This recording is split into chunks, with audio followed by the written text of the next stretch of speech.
Let's look at 3 soldier and the counterpart of 3 crow, and basically a 3 green or soldier one would be 3 green or white, depending on your charting software.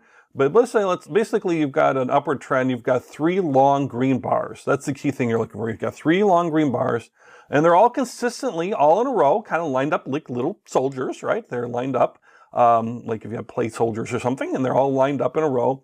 And it's really showing the continuation of an uptrend.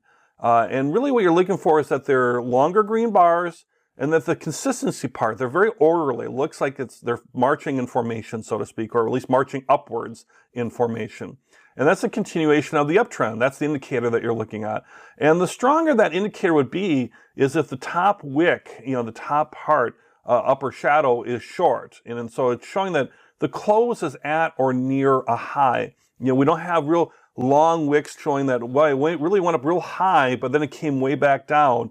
This is just a nice orderly, it's just following like little soldiers, going right in a pattern, going forward. And really the key thing you're looking at in a soldier pattern is that it's consistent. Both these patterns, you're looking for these kind of consistent looking bars, not a lot up and down, just real orderly.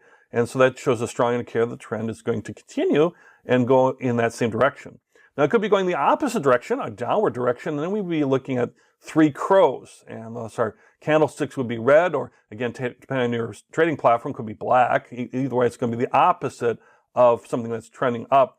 We're looking at 3 red bars. And they're going to be the same thing. You're looking at longer red bars. You're not looking at dojis or very small real bodies. You're looking at really good kind of consistent long red bars.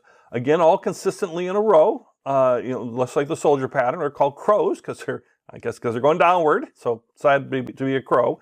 And it's going to continuation of the downtrend. You're looking at it and say, yep, prices are going to keep going down. I see these 3 red crows. They're marching in nice, orderly fashion. I'm going to, then trade accordingly around that. And so the stronger the indicator would be if the bottom wick is short. So that's showing where the closes are at or already near the low. They're not going way, way down, and certainly there's no real long upper wick trying to drive highs. They're real consistent red bars going in the same direction. In this case, for a crow, they'd be red and prices would be following, but you wouldn't have a long wick at the bottom. So the shorter the wick, the better the indicator.